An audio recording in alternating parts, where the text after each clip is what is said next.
Hi. രാവിലെ കൃത്യം 5 മണി അല്ലെങ്കിൽ 5:30-ക്കുള്ളിൽ അമ്മ എണീക്കും. അത് കഴിഞ്ഞിട്ട് രാവിലെ വീട് അടിച്ച് തുടയ്ക്കുക, തുണിയെല്ലാം കഴുകാനുണ്ടെങ്കിൽ അത് വാഷിംഗ് മെഷീനിലിടുക, അങ്ങനെയുള്ള എല്ലാ പണികളും കഴിഞ്ഞ് ബ്രേക്ക്ഫാസ്റ്റ് ഉണ്ടാക്കി വയ്ക്കുക. ഞാനും കൊച്ചു എണീറ്റ് വരുമ്പോഴത്തേക്കും ബ്രേക്ക്ഫാസ്റ്റ് കഴിക്കാനുള്ള എല്ലാം റെഡി ആയിരിക്കും. വീടും തുടച്ച് ക്ലീൻ ആയിരിക്കും. അത് കഴിഞ്ഞിട്ട് കൊച്ചിന് ഭക്ഷണമെല്ലാം കൊടുത്ത് കഴിഞ്ഞിട്ട് കുളിപ്പിച്ച് കഴിഞ്ഞിട്ട് കൊച്ചിനെ ഉറക്കി കഴിയുമ്പോൾ ഞാൻ എന്ത് ചെയ്യും? അമ്മയെ കൂടെ കൊച്ചിൻ്റെ കൂടെ ഉറങ്ങിക്കോളാൻ പറയും. ബാക്കി എല്ലാ പണി ഞാൻ എടുക്കുന്നത്.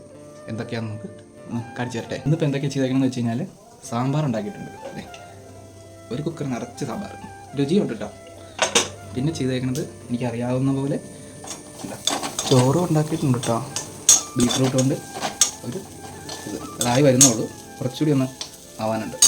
അമ്മ ഉറങ്ങുമ്പോൾ വേണ്ട നല്ല സുഖമായിട്ട് കൊച്ചിൻ്റെ കൂടെ കിടന്നുറങ്ങുക. ഇനി ഇവൻ എണീക്കുമ്പോൾ അവൻ്റെ കൂടെ എണീറ്റാൽ മതി എന്നാണ് ഞാൻ പറഞ്ഞേക്കുന്നത്. ഓക്കെ, ഇതുപോലെ നിങ്ങളും നിങ്ങളുടെ അമ്മമാർക്ക് റെസ്റ്റ് കൊടുക്കാൻ ശ്രമിക്കുക. അപ്പോൾ നിങ്ങളും ഇതുപോലെ ഭാര്യമാരെയോ അല്ലെങ്കിൽ അമ്മമാരെയോ ഹെൽപ്പ് ചെയ്യുന്നുണ്ടെങ്കിൽ താഴെ കമൻറ്റ് ചെയ്യണേ. Okay, bye bye.